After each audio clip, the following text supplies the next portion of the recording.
Então, bom dia, pessoal, quem chegou depois. Na aula passada, nós iniciamos o estudo das finanças pessoais e nós vamos, se Deus quiser, terminar hoje, tá certo? Essa aula.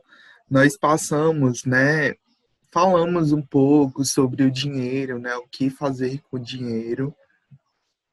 Deixa eu só maximizar aqui o slide.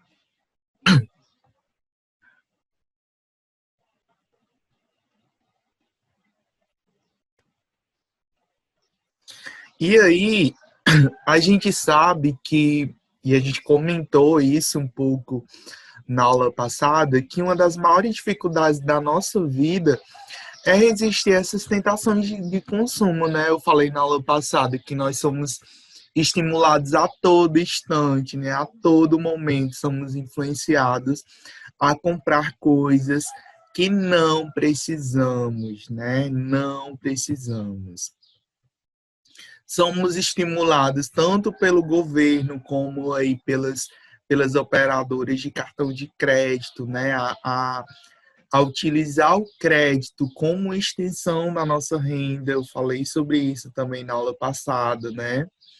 Então, cartão de crédito é um meio de pagamento, né? Você utiliza o cartão de crédito para, em vez de você pegar um boleto e você ir lá numa lotérica, né, num banco, pagar aquele boleto, você passa no cartão e aí você paga aquele cartão. Então, em vez de você, por exemplo, tem gente que compra em várias lojas, em vez de você pagar todo mês em várias lojas, você paga só a único local, no caso, o cartão. Então, o cartão de crédito é um meio de pagamento e não uma extensão da sua renda. Então, se você, por exemplo, tem R$ 2.000 de limite no seu cartão, não significa dizer que você tem R$ 2.000 todo mês para gastar, não. Significa dizer que você pode gastar até R$ 2.000 no cartão. É diferente de você ter aquele dinheiro. Você pode gastar até aquele dinheiro, não significa dizer que você tem aquele dinheiro. Tá certo? Então, o cartão de crédito deve ser utilizado como uma fonte de pagamento, né? Um meio de pagamento e não como uma extensão da renda. E muitas pessoas ficam endividados, né? Se você pegar uma estatística, nós temos que 63 milhões de pessoas no Brasil estão com o nome sujo no SPC e Serasa, e muitas das vezes porque estão com dívidas no cartão de crédito, né? Ou fazem compras e não pagam, justamente porque não controlam, né?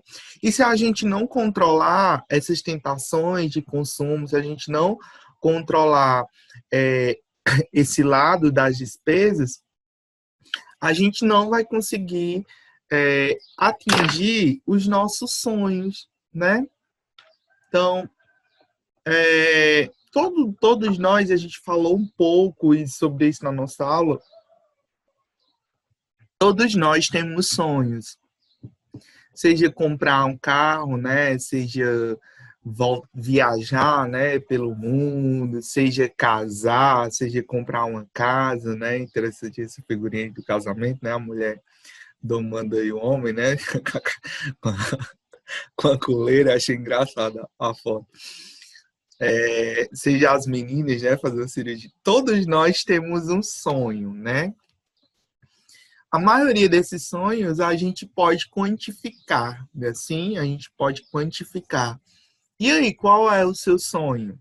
Quais são os seus sonhos a curto, médio e longo prazo? Então, vocês só vão conseguir atingir, né, chegar a esse objetivo quando realmente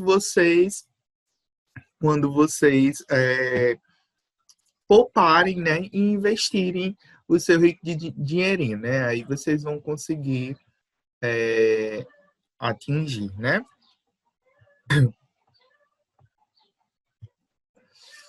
Então, para que a gente possa conseguir os nossos objetivos financeiros, nós temos que fazer algo que a gente chama de planejamento financeiro. E aí, eu trouxe aqui 4 passos eficazes para que a gente possa planejar, né, e para que a gente possa montar esse planejamento financeiro de uma forma adequada. O primeiro passo é você definir o que é, né?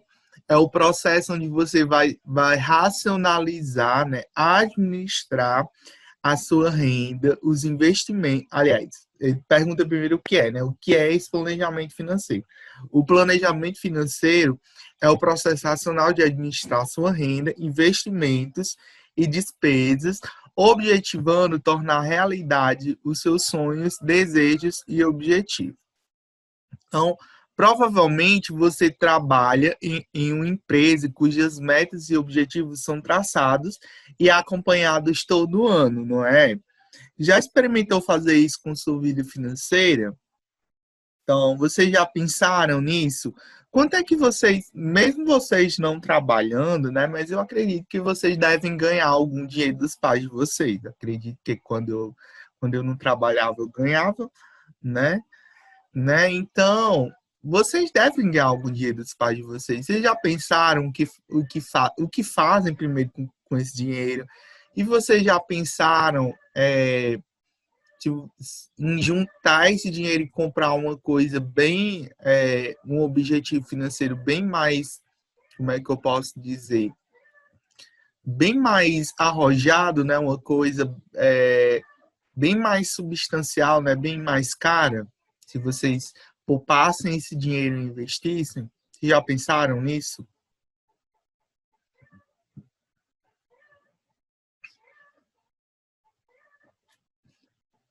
Pois é, né, Gustavo? A gente pensa em juntar, né? Mas acaba gastando. Então a gente vai aprender, né, o que fazer, né? O que a gente pode fazer para consolidar, né? Primeiro, a primeira coisa a fazer, né, é você colocar no papel, né? Primeiro, a primeira coisa a fazer é saber o que você quer. Então, vocês, o pontapé inicial para qualquer planejamento está em perseguir metas e traçar objetivos claros a serem alcançados em um tempo determinado. Então, o que vocês vão fazer, né? Vocês vão pegar um papel, né? Papel e caneta e vão definir metas a curto, médio e longo prazo. Então, vocês vão definir a curto prazo, né? A curto prazo. A curto prazo a gente chama um ano, né? Então, deixa eu colocar aqui. Pronto, já está escrevendo. Então, vocês vão definir metas a curto, médio e longo prazo.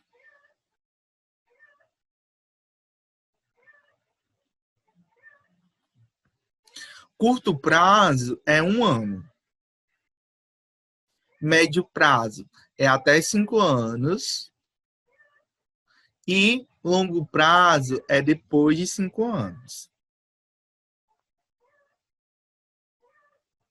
Façam esse exercício no caderno de vocês.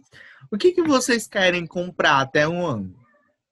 Né? Daqui para novembro de 2021, né? A gente está definindo um ano como seja daqui a um ano, ou seja, novembro de 2021. Já vai ter passado corona, se Deus quiser, nós já estar vacinados, se Deus quiser, né? Então, o que vocês vão querer comprar, né? O que vocês querem daqui a um ano? Vocês já pararam para pensar? Então, definam primeiro o que vocês querem. Faz igual tem uma frase muito interessante, né? Eu não vou me lembrar aqui o nome do autor, mas eu acho que vocês devem saber, ou já devem terem visto já, que é aliás, do livro, né? Alice no País das Maravilhas. Que a Alice está lá, né? Aí o chapeleiro pergunta para ela onde é que ela quer ir. Aí ela diz que não sabe, eu não sei. Aí o chapeleiro pega e diz: então, se você não sabe para onde ir, qualquer lugar serve, né? Então, não sejam igual a Alice, né? Vocês saibam para onde vocês querem chegar, né? O que vocês querem. Então, nem todo lugar serve, né? Então, definam o que vocês querem para a vida de vocês, né? O que vocês querem a curto, médio e longo prazo. Então, defina esses objetivos a curto, médio e longo prazo. A curto prazo eu quero viajar, quero comprar, sei lá, um videogame, um celular, um computador, né? Algo mais palpável. A médio prazo, né? Daqui a 5 anos, vocês querem, sei lá, pagar uma faculdade, pagar um curso, viajar para o exterior. A longo prazo, comprar um carro, uma moto, uma casa, né? Acredito que todos vocês têm sonhos comuns, né? Então, vamos anotar, né? Depois de vocês anotarem, vocês vão quantificar, né? Então, organize e comece. Primeiro é saber o que você quer. Depois é saber quanto vai custar cada coisa. Então, se eu quero um computador, quanto é que custa esse computador? Quanto é que custa essa viagem? Quanto é que custa esse imóvel, esse bem? Então, anote o valor do seu sonho, né? Coloque no seu quarto, né? Anote para ele ficar bem visível. Assim, ele vai coloca lá no papel de parede do seu celular, né? Que assim você vai estar olhando para ele, para aquele seu sonho, para aquele seu maior sonho. E aí você vai, quem não tem, quem não tem esse controle, né, de gastar, vai pensar 2, 3, né, 4 vezes antes de sair do foco, né? Então anote e depois saber o quanto é que você vai, quanto é que custa, né, cada coisa. Anote, né? Anote e deixe isso visível para que você saiba, né? Tem muita gente que faz isso. Pega o maior sonho da pessoa, né? O maior objetivo e coloca na, no papel de parede do celular. Porque toda vez que ele abre, indiretamente ele está visualizando, né? Aquele objetivo. E aí pensar, em vez de eu estar no Instagram, em vez de eu estar no WhatsApp, né, no Facebook direto, perdendo meu tempo, eu vou, né, focar em uma coisa que vai fazer crescer, né, vai fazer com que eu atinja esse objetivo, né? Então, uma dica aí para vocês. E o quarto e último passo é como, né? O que fazer, né? Na realidade, é o passo talvez o mais difícil, né? Ou seja, criar os meios para que você consiga, né, atingir aquilo. Então, você vai dedicar alguns dias do ano para colocar no papel de onde vem e para onde vai todo o dinheiro que passa pelas suas mãos. Parece até uma tarefa impossível, né? Mas é extremamente necessário. Vocês já pararam para anotar o quanto de dinheiro que vocês ganham? Vocês já tiveram essa curiosidade ou mesmo já pararam para pensar quanto que vocês ganham todos os meses ou todos os anos? E já pararam também para anotar ou pensar o quanto que vocês gastam todo ano? Isso é o que a gente chama de orçamento, tá certo? No caso, orçamento doméstico. É exatamente você anotar todas as receitas e todas as despesas. Façam esse exercício. Peguem, criem uma planilha. Eu gosto, porque assim, se vocês forem pesquisar na Play Store, tem diversos aplicativos de controle de finanças pessoais. Tem vários, né? Só que eu sou sincero a dizer para vocês que eu não gosto desses aplicativos, porque uma vez eu baixei e comecei a usar, só que eu perdi o celular, né? E aí, perdi não, fui assaltado. E o celular, né, perdi todos os meus dados. E aí, o que, que eu acho mais interessante? Fazer planilha mesmo, uma planilha no Excel online. Acho que você já tem contato, né, com Excel, então eu sou mais adepto ao Excel.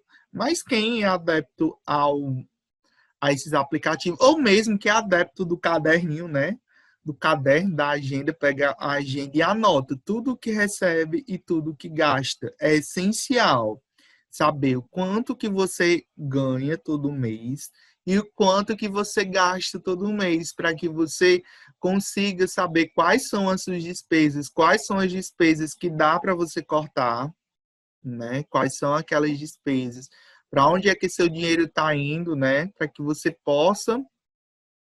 é, possa, né, investir.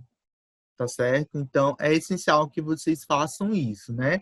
Aí vocês podem pensar, não, mas eu não recebo salário, não sou chefe de família. Sim, mas vocês devem começar desde já, tá certo? Mesmo vocês não tendo salário fixo, mesmo vocês não tendo uma renda fixa, vocês devem fazer isso. Mesmo que vocês não ganham nada por mês, mas anotem tudo que vocês recebem, tudo que vocês gastam, porque aí vocês já vão criar um hábito. E aí, quando vocês começarem a trabalhar, né, ganhar o dinheirinho de vocês, daqui a 2 anos vocês vão começar a ganhar dinheiro, né, no estágio, e vocês já vão saber melhor administrar esse dinheiro, né, e saber onde colocar ele de forma correta, tá certo? Então, primeira coisa é colocar no papel, né, construir esse orçamento. Outra coisa muito importante que a gente viu até no livro Pai Rico, Pai Pobre, né, do Robert Kiyosaki, pague-se primeiro. Todos os dias você dá o seu dinheiro para todo mundo, menos para você, né? Tem pessoas que terminam, né, recebem o salário do mês, no outro dia não tem mais nenhum centavo. Sai pagando os outros, mas não paga. A primeira coisa que eu faço é pagar a mim mesmo depois que eu pago os outros. E como é que eu faço isso? Como é que eu pago a mim mesmo? É você definir o quanto que você pode pagar para os outros. Quando você estabelece limites, por mês eu só vou gastar tanto X. Então, você não pode ultrapassar aquele X, porque o restante é seu. Então, você já tem um compromisso com você mesmo. Você não pode gastar além do que você nem gastar além do que você recebe e nem além da meta que você já estipulou. Você só vai gastar até isso. Então, pague-se primeiro. É a primeira regra. Se você não se pagar primeiro, ninguém vai pagar por você. Se você não se organizar, ninguém vai organizar por você, né? Então, sacrifícios de consumo devem ser feitos desde que existam recompensas após esse período, né? Existir ao consumo pelo simples fato de poupar para o futuro não costuma ser convincente quanto poupar para um casamento ou para uma viagem. Então, quando você não gasta apenas por poupar, você acaba gastando. Mas quando você tem um objetivo de longo prazo, vou fazer uma viagem, então estou poupando dinheiro para esse objetivo. Então, quando você tem um objetivo, um foco em mente, você acaba poupando, você acaba investindo para aquele objetivo.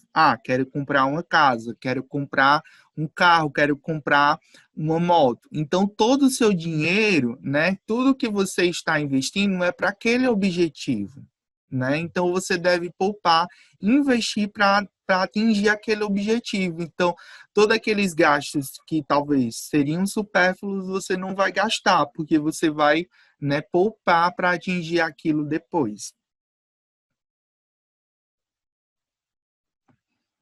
Passando aqui, pensei. Então, definir, né? Ele colocou aqui o médio de 3 anos, né? O longo acima de 10 anos, mas vocês podem definir esses prazos como vocês quiserem. Médio prazo é de 3 a 5 anos, tá certo? Então, assim, até 5 anos é considerado médio prazo e acima de 5 anos é considerado longo prazo. Então, vocês devem definir, né? Objetivos a curto, médio e longo prazo. Vocês já pensaram em viajar para o exterior, fazer um curso no exterior? Já viram quanto é que isso vai custar? Então, definam, né? Definam, quantifiquem. Se vocês não pararem para fazer esse planejamento, ninguém vai fazer por vocês, né? Então, se a gente não colocar as coisas no papel, não planejar, a gente nunca vai realizar, porque a gente pensa que é uma coisa impossível e talvez nem seja. Se a gente parasse para anotar o tanto de coisas que a gente gasta, o tanto de dinheiro que a gente gasta com coisas que a gente não precisa, né, a gente conseguiria comprar coisas que a gente quer e precisa, né? Então, é só anotar, né, se planejar, investir, que um dia vocês conseguirão.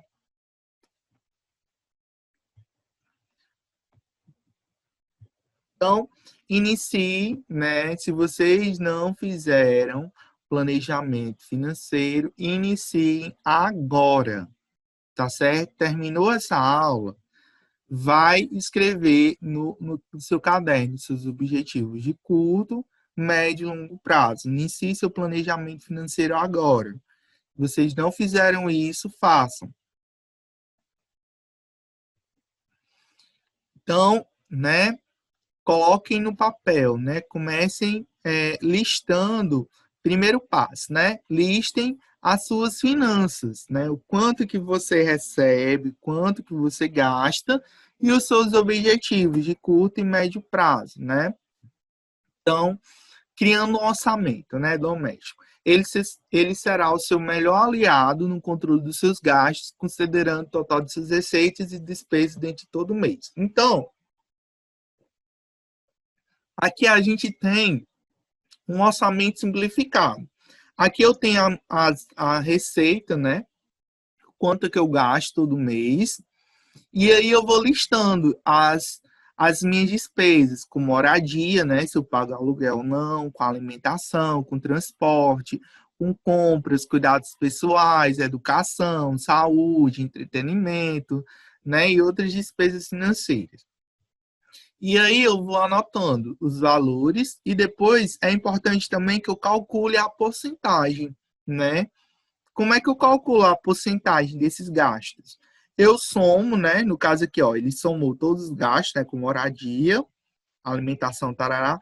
Nesse caso aqui, os gastos deu R$ 3.500. Aí como é que eu sei que dá 30, que moradia deu 30%? Muito fácil. Ele pegou 1.080, dividiu por 3.500 e multiplicou por 100. Então, deu 30%. Então, é só pegar cada valor, dividir pelo total e multiplicar por 100, que aí você vai ter as porcentagens. E aí você sabe quanto é que do salário que está indo. Então, veja aqui, ó. De todo o salário, ele só está poupando R$ 100. Ou seja, a receita dele foi 3.600 e as despesas totalizaram 3.500. Só sobrou R$ 100 do salário dessa pessoa, o que corresponde a 3% da renda. Então, 3% da renda. Então, da onde é que a gente pode tirar porcentagem para aumentar esse saldo para que essa pessoa comece a investir? Será, né? As compras representam uma porcentagem pequena. O que ele está gastando mais aqui? Com moradia, né? Com alimentação, transporte, né? E com educação, né? Se a gente parar aqui, são despesas, né, obrigatórias e são despesas essenciais, né? Educação, saúde, né? O entretenimento até que não tá tão alto não, né? Tá 3%, mas aqui, ó, ele poderia, né, diminuir aqui, ó. Ei, Pedro, educação aí eu acho que era 280, não? Porque tá 28 só aí. Talvez seja. É porque aqui deve ter, não, como não foi eu que fiz, né? Eu já peguei, deve ser mesmo. Que 28 não daria 8% não. Tem razão. Então, anotar, né? Ver quanto é que você está gastando. E aí, de acordo com as despesas, a gente vai procurar diminuir dos gastos maiores. Então, a avaliação mensal e contínua do orçamento e dos investimentos é vital para o sucesso financeiro. Então, vocês vão detalhar todas as fontes de renda, tais como salários, comissões, rendimentos, e mesmo vocês que não têm uma fonte de renda, mas que recebem algum valor por mês, anotem. Se você ganha 10 centavos, anote aqueles 10 centavos que você ganha. E assim, vocês também vão anotar todas as despesas possíveis. E ele diz aí que um método eficiente é guardar a nota fiscal de cada compra realizada para não correr o risco de esquecer. Isso aí é para quem, né? Para quem para cidades evoluídas, né? Aqui no ICO são poucos lugares que se dão nota fiscal, né? Então, mas aí quando vocês conseguirem, né, comprar em um local que dá nota fiscal, guarde aquele comprovante, é importante, para vocês saberem, no final do mês, pegue aquelas notas, né, e vejam, né, para onde é que está indo o dinheiro, você comprou isso, né, para onde é que aquele dinheiro está, porque muitas vezes vocês anotam tantos reais com supermercado, mas o que está sendo comprado no supermercado, né? Para onde é que está indo o dinheiro, né? Então, muitas vezes você está comprando coisa aí, tá comprando é, gato por lebre, né? Está comprando gato por lebre, coisa que talvez nem valha tanta pena, né? E no final das contas você está gastando dinheiro à toa. Então, peguem nessas notas, vão anotando, né? Para que vocês possam saber depois aonde que o dinheiro está indo. O planejamento financeiro familiar, né, requer colaboração.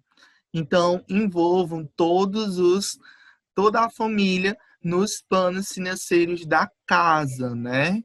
Então, vocês, né, que são financeiros, já perguntaram para os pais de vocês se eles fazem esse planejamento financeiro? Já pensaram em ajudar os pais de vocês a fazer um planejamento eficiente para que os pais de vocês e vocês, em consequência, consigam atingir esses objetivos? Que tal fazer esse exercício em casa, chamar o pai ou a mãe e perguntar: vamos aqui fazer um orçamento, ver quanto é que a gente ganha, quanto é que a gente gasta, né? Não é querer se intrometer, é querer ajudar no planejamento financeiro, né? Então, a disciplina, para manter o orçamento atualizado, irá refletir nos hábitos de consumo da família. E você saberá exatamente o quanto uma compra afetará no seu bolso. Então, essa colaboração no orçamento doméstico é essencial para o sucesso. E aí, depois de tudo isso, né, depois de montado o planejamento, o orçamento doméstico, eu vou tomar uma decisão. Se o que você ganha, né? Se o que você ganha é maior do que a despesa, né? Se o que você ganha é maior do que a despesa, ou seja, a sua receita é maior do que a despesa, você vai investir o dinheiro que sobrou todo mês, né? Você vai investir, né? Poupar. Além de poupar, é investir. Alguém sabe me dizer qual a diferença entre economizar, poupar e investir? Qual a diferença entre essas três coisas? Economizar, poupar e investir. Qual a diferença? Quem sabe me dizer? Pode parecer que é a mesma coisa, mas não é. Qual a diferença? Quem pode me dizer? Economizar, poupar e investir. Qual a diferença dessas três coisas? Vamos lá. Quem sabe me dizer?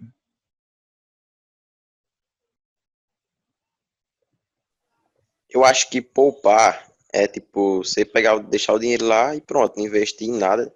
Sobrou o dinheiro, tá ali. E investir, tipo, você pegar aquele dinheiro que sobrou, investe para dar mais dinheiro. para aquele dinheiro render mais. Aceitou investir, mas e economizar, o que seria?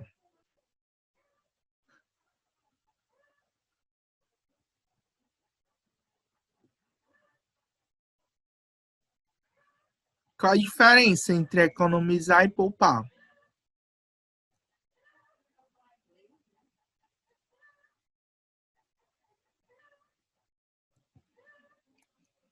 Hein, pessoal? Só o Gustavo que tem coragem de falar. Cadê os outros?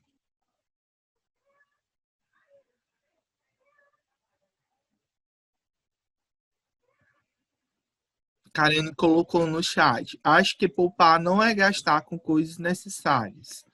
E aí, o que vocês acham? E economizar? Qual a diferença entre poupar e economizar?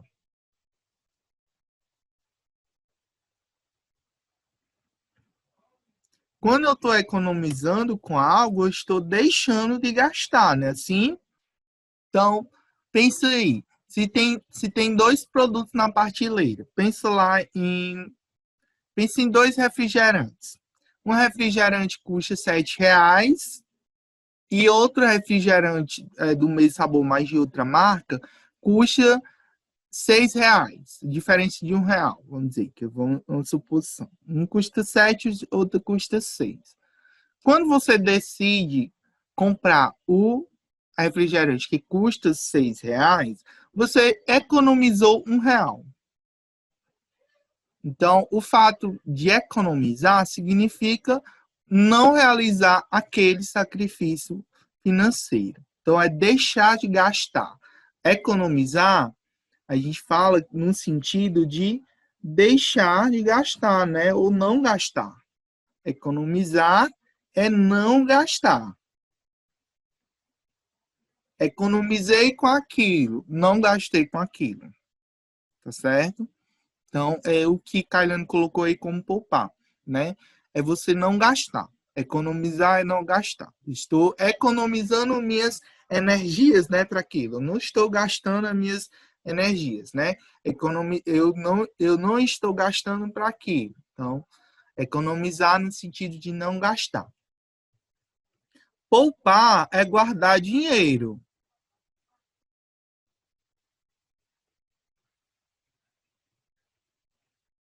Só que é um guardar dinheiro sem objetivo. Ah, estou poupando aqui R$ 100 todo mês, está guardando dinheiro. Muitas vezes guarda aquele dinheiro em casa, perdendo dinheiro para a inflação, ou guarda aquele dinheiro na poupança, sendo que a poupança não está rendendo nada. Então, poupar implica não ter um objetivo, porque você está poupando, mas poupando para quê? Surgiu uma necessidade, você vai pegar aquele dinheiro poupado e vai gastar, né? Então, poupar não significa dizer que você está multiplicando dinheiro, tá certo? Você só está guardando aquele dinheiro. Investir é o que o Gustavo disse. Investir é você multiplicar o dinheiro através dos juros compostos. Então, vejam que parece a mesma coisa, né? Mas são coisas diferentes, totalmente diferentes. Economizar é não gastar, poupar é você guardar aquele dinheiro, só guardar, e investir significa multiplicar aquele dinheiro. Então veja que são três coisas completamente diferentes. Pode parecer a mesma coisa, mas não é. São coisas totalmente diferentes. Economizar, eu não estou gastando. Poupar, eu estou guardando dinheiro, apenas guardando, eu não estou fazendo com aquilo. Quando você pega seu dinheiro e coloca na conta poupança, você não está investindo. Poupança não é investimento. Não é investimento. Pode até pensar que E sim. também, Pedro, só poupar assim você vai perder o dinheiro, porque tipo, as coisas estão tudo subindo, o preço das coisas. Você deixa o dinheiro lá sem investir em nada e pronto. Vai perder o dinheiro. Exatamente. Então, saber como investir, né, é primordial. E aí só o seguinte, quando a minha receita é igual à despesa, né? O quanto que eu ganho. Se o que eu ganho é igual ao que eu gasto, aí eu vou ter que rever esse orçamento, né? Vou ter que rever, refazer esse orçamento para que algum imprevisto, né? Se acontecer algum problema no mês, sempre acontece imprevisto. Um pneu de uma moto que fura, né? O gás que acaba, alguma coisa que acaba, né? Que acaba faltando. Sempre acontece imprevistos. E aí, o que, você vai fazer se faltar dinheiro? Vai comprar num cartão de crédito, se endividar no cartão de crédito, vai pedir empréstimo a outra pessoa?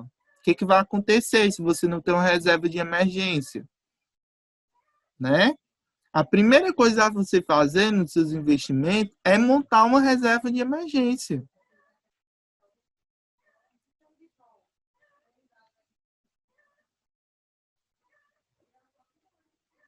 A reserva de emergência é você ter um montante de 6 a 12 meses do seu custo mensal. Para que, se você ficar desempregado, se você ficar doente, se acontecer algum problema de saúde com você, acontecer qualquer problema, você ter de onde tirar esse dinheiro, né? E não ficar refém de banco, né? De cartão de crédito, né? De outras fontes, né? Cadê essa reserva de emergência? Então, rever, né? E se sua receita é menor do que sua despesa, ou seja, se o que você ganha é menos do que o que você gasta, você vai ter que tomar medidas urgentes para que você possa eliminar as despesas que estão deixando nessa sua situação financeira em vermelho, né? Então, ver, né, saber diagnosticar, né, onde é que está o câncer, onde é que está a doença, né, que você está gastando mais do que você ganha. Tá certo? Então, poupar, né? A ideia é sempre poupar, mas além de poupar, saber onde investir, né? Investir. Então, guarde uma parcela de tudo que você ganhar, né? O hábito de poupar regularmente significa guardar um percentual da renda todos os meses, direcionando essa parcela a um investimento. Antes de gastar a sua renda com despesas habituais, você deve estipular um mínimo para compor sua despesa de liberdade financeira, né? Aqui, então, o hábito de poupar mensalmente, né, regularmente, significa, né, guardar um percentual da renda todos os meses, direcionando essa parcela para os investimentos, né, para que você possa investir. Aí, antes de gastar a sua renda com as despesas eventuais, você deve estipular um mínimo para compor sua despesa, né, sua liberdade de despesa financeira. Então, é aquilo. Antes de você começar a gastar no mês anterior, por exemplo, nós estamos em novembro, próximo mês é dezembro. Então, você já sabe quanto é que você vai ganhar em dezembro. Então, você já estipula um limite para os seus gastos. Você só pode gastar até tal valor. Então, é aquele que significa pague-se primeiro. E aí, como é que você paga primeiro se você não tem dinheiro? Então, você tem que determinar um valor todo mês, um limite todo mês para os seus gastos, para que você tenha essa liberdade de despesa financeira. Então, aí vocês têm um diagrama, né? O diagrama da receita, né? E que essa pessoa, ela juntou, né? 20% de tudo que ela gasta, ela junta, né? E aí, as outras porcentagens, né? Ela colocou 10% para tal, 10%, né, para os gastos. Né? Então, o 80% que ela ganha vai para os gastos mensais e 20% do orçamento ela gastou para investir. E aí, esses 20% ela dividiu, né? Para uma disponibilidade imediata de segurança, né? Reserva de emergência. E depois para investimentos que ela possa multiplicar, né? Então, é isso. Vocês sempre devem investir antes de gastar. O que acontece? Na maioria das vezes, né, se a gente voltar aqui, o que sobra dos gastos é que você, na maioria das vezes, é que você vai investir, né? Você vai gastando todo mês, e o que sobra é o que você normalmente iria investir. Mas aí você deve fazer o contrário, né? É você investir antes, determinar uma percentagem antes, porque se você não determinar essa porcentagem, você vai acabar gastando, né? É aquela ideia, pague-se primeiro, pague-se primeiro.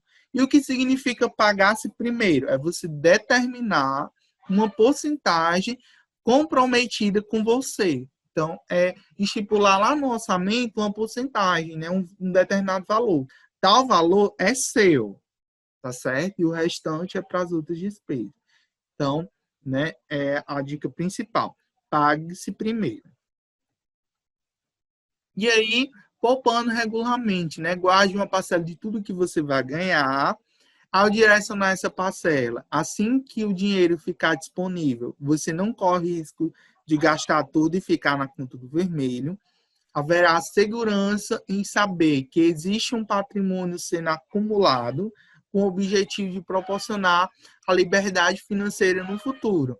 Com o investimento feito, você poderá utilizar todo o resto para realizar as atividades que trazem, né, prazer imediato, com comprar e viajar, por exemplo. Né? Então, né, investindo, né, tendo feito esse investimento, vocês, né, vão poder realizar atividades, né, de prazer imediato, né, comprar, né, viajar, comprar aquilo, né, que vocês queriam, né, o desejado sonho, né, financeiro. E aí, vamos lá. Depois que vocês conseguiram poupar dinheiro, né, agora vai a parte principal, né, que é multiplicar esse dinheiro, né? O que eu falei. Poupar significa guardar, né? Juntar dinheiro. Depois que você junta, você vai fazer com que esse dinheiro se multiplique. Como é que eu faço isso? Através dos investimentos. Então, os investimentos, eles permitem alcançar a independência financeira num prazo de tempo menor. Antes de decidir aonde investir seu dinheiro, é preciso conhecer todas as opções que o mercado financeiro oferece. E como o dinheiro se multiplica, né? Já diria Albert Einstein, né? Os juros compostos são a maior força do universo, né? Mais do que a energia, mais do que qualquer outra coisa, os juros compostos, eles são a melhor e maior força do universo, né? Vocês são privilegiados por estarem no curso de finanças e estudar, né? Vão estudar bastante sobre juros compostos e vão aprender, né, como esses juros eles vão interferir, né, e vão se multiplicar. A gente vai aprender muito. Então, aqui nós temos um exemplo, né? Só para dar uma ideia para vocês, né? Os juros compostos, eles são incorporados ao capital que geram renda em cada período, né? Sobre um dinheiro que investiu. Que vocês, por exemplo, têm uma aplicação de 100 mil reais com juros de 20%, né? Essa aplicação, ela vai uma comparação, né, dessa aplicação feita com juros simples, né? Depois a gente vai estudar isso, que existem dois tipos de juros simples e os juros compostos. Aí aqui você tem a diferença, né, dessa aplicação realizada pelo sistema simples e o composto. Vejam aí, ó, no primeiro ano você teve, né, juros de 20 mil reais, né? Então, deu o mesmo montante. Então, no primeiro ano, o juros simples é igual aos juros compostos. Mas aí veja o que acontece com o tempo. Quando o tempo vai se passando, percebam que os juros compostos vão aumentando, né? Quando eu termino, por exemplo, 5 anos, No juros simples, eu só teria R$ 200.000, ou seja, eu teria duplicado o valor que eu investi. Já nos juros compostos, eu já tenho o quê? R$ 248.832. Então, veja que eu tenho a diferença aí de R$ 48.832 a mais do que eu teria, né, se eu aplicasse dinheiro a juros simples. Então, veja quanto que os juros compostos, eles são, né, uma maravilha, né, para quem investe, né? E aí eu tenho, né, uma comparação, né, um gráfico. Enquanto os juros simples é uma função afim, né, é uma função linear, os juros compostos não é exponencial, né? Então, quanto mais tempo eu deixar o dinheiro investido, mais eu vou ter, né? Mais aquele dinheiro vai render. E aqui eu tenho algumas alternativas de investimento, né? Poupança, né? Os principais investimentos. A gente pode dividir os investimentos em dois grupos. Temos os investimentos de renda fixa e os investimentos de renda variável. Os de renda fixa, a maioria deles, você tem uma segurança maior, né? Você tem uma segurança maior, você não vai perder dinheiro, né? Ele sempre vai render um pouquinho, mas sempre ele vai render. Diferente da renda variável. Na renda variável, você pode ganhar muito dinheiro, como você também pode perder. E aí, quais são os principais investimentos de renda fixa? A poupança, que é o principal investimento que as pessoas utilizam, que inclusive é, é o pior investimento, tá certo? Quem investe em poupança está perdendo dinheiro. Aí ele colocou aqui capitalização, mas capitalização não é investimento. Fuja disso, pelo amor de Deus. É pior do que a poupança. Títulos públicos, que são os tesouro, né? Tesouro direto, tesouro Selic, tesouro IPCA, tesouro prefixado, né? Debêntures, CDBs, LCIs, LCAs, né? CRIs, CRAs, fundos de renda fixa, né? Previdência privada eu também não considero como investimento, ele está aqui, mas eu não considero. Fundos de renda fixa, né? Entre outros.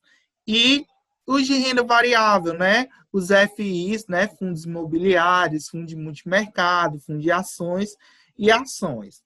Todos esses investimentos a gente vai estudar os pormenores de cada um deles no próximo ano, né? Na disciplina de mercado de capitais. Vocês vão estudar todos esses investimentos no próximo ano, né, na disciplina de mercado de capitais. Então, vocês vão aprender o que é cada tipo de investimento, vão aprender a calcular esses investimentos, vão aprender a montar uma carteira de investimento. Então, qual investimento é melhor para que objetivo, né? Vocês vão aprender depois, né, a como se planejar e vão aprender, né, a como investir melhor depois. E aqui só um comparativo, né? Vamos dizer que você juntasse R$ 500 todo mês, né? Vamos dizer que vocês pudessem colocar, juntar R$ 500 no mês a uma taxa de juros de 5% ao mês, que é praticamente o que rende, né? A poupança e outros investimentos, né? E aqui num período de 20 anos, né? Ou 240 meses. Você teria investido, durante esses 20 anos, teria saído do seu bolso R$ 120.000. E você teria ganho com juros R$ 112.175,55. Ou seja, no total desses 20 anos, você teria R$ 232.675,55. E se em vez de 20 anos, você investisse por 30 anos esses R$ 500, você teria saído do seu bolso só 180 mil, mas você teria ganho de juros 324.768,81. E no total você teria o meio milhão, né? Você teria 505.258,81. E se em vez de 30 anos você tivesse investido esse valor por 40 anos? Quanto é que você teria? do seu dinheiro, do seu bolso, só teria saído 240.500, mas você teria ganho de juros quanto? Ó, 760 reais, 760 mil, 724,9, e o total você teria 1 milhão, né? 1 milhão e 124 mil reais e 9 centavos, né? Depois de 40 anos. Ah, Pedro, mas é muito tempo, 40 anos, né? Vocês já pensaram quando. Meu Deus, não sei nem se eu vou estar vivo daqui a 40 anos. Minha gente, a expectativa de vida de vocês, né? É viver até os 80, 90 anos. Vocês têm quantos anos agora? Vocês têm, sei lá, 15, né? 16. Né? Daqui a 40 anos vocês vão ter uns 50 anos, né? 50, no máximo 50, 50 e poucos anos. Então, aí, que foi que disse 15? Foi o Rian, né? 15 anos. Então, daqui a 40 anos você vai ter 55, começo da sua vida. Tem gente que vive até os 90 anos. Então, vai chegar na velhice, vai esperar pela aposentadoria do governo, que a velhice, né? Vocês só vão, o dinheiro da aposentadoria só vai dar para comprar remédio e comida. Não vai dar para outra coisa. Então, que tal, desde já, se planejar para ter uma velhice melhor, para poder passar a velhice só viajando pelo mundo, né? Então, que tal se planejar desde já para esse futuro, né? Então, vocês podem pensar, 40 anos vai demorar muito, mas se vocês investirem hoje, começarem de hoje, é possível, né? Então, vamos lá. Deixa eu passar aqui o slide. Então, anotem, né? Anotem. Qual é o seu sonho de curto, médio e longo prazo? Qual é o seu objetivo para o seu dinheiro? Anotem. Terminou essa aula, anotem. O que vocês querem para curto, médio e longo prazo. Então, faça a sua vida, né? Agora, né? É vocês estarem investindo no que vocês estão, né? Ter educação financeira, né? Vocês investiram nisso ao optarem pelo curso de finanças, né? Ter essa educação financeira, informação básica, ter esse objetivo, né? Começar uma poupança, investimentos, né? Depois vocês vão começar a construir uma família, né? Ter essa necessidade de seguro, né? Depois, né, que vocês estiverem numa meia-idade, aí depois se vocês tiverem acumulado riqueza, vocês vão, né, proteger o que vocês ganharam, né? E aí, na aposentadoria, é só vocês, né? Só sucesso, né? Viver, né, de renda, viver do que você investiu e passar, né, o que você acumulou durante a sua vida, né, para os seus familiares, para a sucessão, né, do seu patrimônio, ou para os filhos, né, enfim, para as pessoas que você vai suceder. Então, Tony Robbins diz, né, que sabe que são suas decisões e não suas condições que determinam seu destino. Então, não é porque você é pobre que você vai morrer pobre, mas se você tiver a mentalidade de pobre, você vai ficar pobre, porque você decidiu ser pobre, né? Ou decidiu não atingir aquele objetivo. Então, quando você escolhe e decide fazer algo, você vai conseguir, porque você decidiu aquilo, né? Então, se você parar para pensar, o que eu estou fazendo para atingir os meus objetivos, né? Quem dorme, quem tem preguiça, quem não corre atrás, não vai conseguir, porque não correu atrás dos seus objetivos, né? E aí a diferença, né, entre ricos e pobres. As pessoas ricas, né, eles têm uma distribuição da renda, eles têm vários tipos de renda, né? Isso a gente vê muito no livro Pai Rico, Pai Pobre. Quem leu o livro, quem não leu, né? Quem não leu o livro Pai Rico, Pai Pobre vai morrer pobre, porque nunca vai ter a mentalidade de rico, mesmo que tenha dinheiro, mesmo que ganhe, né, dinheiro, vai sempre morrer na corrida dos ratos. Não vai entender a corrida dos ratos. Não vai entender a mentalidade de uma pessoa rica, né? Então, não investiu, né? Não investiu o dinheiro. A diferença, né? Enquanto os ricos têm uma distribuição de renda, os pobres só têm uma fonte de renda. Eles vendem o seu tempo. Os ricos, eles têm investimento com ótimos ganhos. Os pobres gastam dinheiro só com passivos, compram passivos pensando que são ativos, né? Passam 30, 40 anos pagando uma casa, né? Quando termina o financiamento, acaba pagando 4 casas, né? Dá 3 casas para o banco e fica só com uma.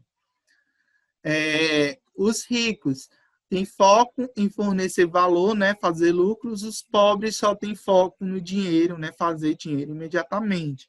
Os ricos quitam dívidas para fazer dinheiro. Os pobres usam a dívida para comprar passivos.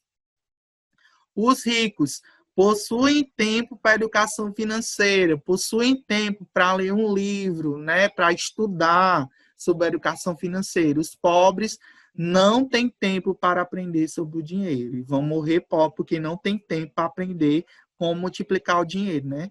Vão morrer pobre, né, com essa mentalidade pobre de que não tem tempo, né? Tempo é prioridade. Tempo é prioridade. Pedro, não tem tempo para ler, não tem tempo para estudar. Meu filho, tempo é prioridade. Em que você está gastando seu tempo? Né? Eu posso ter certeza, se eu pegar, se eu lhe observar em 10 minutos, eu sei onde é que você está gastando seu tempo. Né? Então, tempo é prioridade. No momento que a sua educação financeira não é sua prioridade, se você gasta seu tempo só, sei lá, no Instagram, no YouTube, sei lá, fazendo outras coisas, você não está, né? Você não vai atingir seus objetivos. Você está desperdiçando seu tempo com coisas que não vão lhe levar a atingir seu objetivo. Então, se você não achar uma forma de ganhar dinheiro enquanto você estiver dormindo, você vai trabalhar até morrer. E como é que eu posso ganhar dinheiro mesmo enquanto estiver dormindo? Através dos seus investimentos. É fazer com que o seu dinheiro trabalhe por você. É o que o Roberto Kiyosaki diz tanto no livro Pai Rico, Pai Pobre. Em vez de você trabalhar pelo dinheiro, faça com que o dinheiro trabalhe por você. Aí tem um investidor muito, né, sabido, que é o Warren Buffett. Ele diz que existem 2 regras no mundo dos investimentos. A regra número 1 é nunca perca dinheiro. E a regra número 2, nunca esqueça a regra número 1. Então, não percam dinheiro. Saibam onde vocês estão gastando, saibam onde é que vocês estão investindo para nunca perder dinheiro. Então, quem deixa para investir só quando for rico, acaba nunca ficando rico para investir. Então, mesmo que você tenha pouco dinheiro, invista, porque você vai ter aquele dinheiro no futuro, né? Se você for deixar para investir só quando você for rico, você nunca vai ficar rico para investir. E por último, né? E aí eu falo isso, né, para os meninos do segundo ano também. Invistam em conhecimento. É o principal investimento que vocês possam fazer. Investir em conhecimento rende os melhores juros, podem ter certeza. Já diria Benjamin Franklin, né? Invistam em dinheiro porque vai ser os melhores. Só são 3 perguntas, né? Bem facinho a atividade. Na primeira, vocês vão descrever e dissertar sobre os principais pontos que devem ser observados para se manter uma boa gestão das finanças pessoais. Então, vocês vão, né, comentar sobre o que eu falei na aula, né? Fazer um planejamento, né? Você separar os gastos, separar as despesas, determinar os objetivos de curto, médio e longo prazo, saber investir, né? Então, vocês vão falar sobre isso, né? Elaborar um pequeno texto de, no mínimo, 15 dias de caderno. O segundo, vocês vão pesquisar e vão falar sobre os pontos que devem serem considerados para um bom uso do cartão de crédito. Eu falei sobre isso na aula, mas aí vocês vão pesquisar mais e vão dizer os principais pontos que devem ser considerados para um bom uso do cartão de crédito. E a terceira questão, eu quero que vocês comentem os principais pontos que devem ser considerados quando falamos em investimentos. Então, vocês vão pesquisar mais sobre isso, né, e vão comentar sobre a questão dos investimentos. Alguma dúvida? Alguém quer perguntar alguma coisa?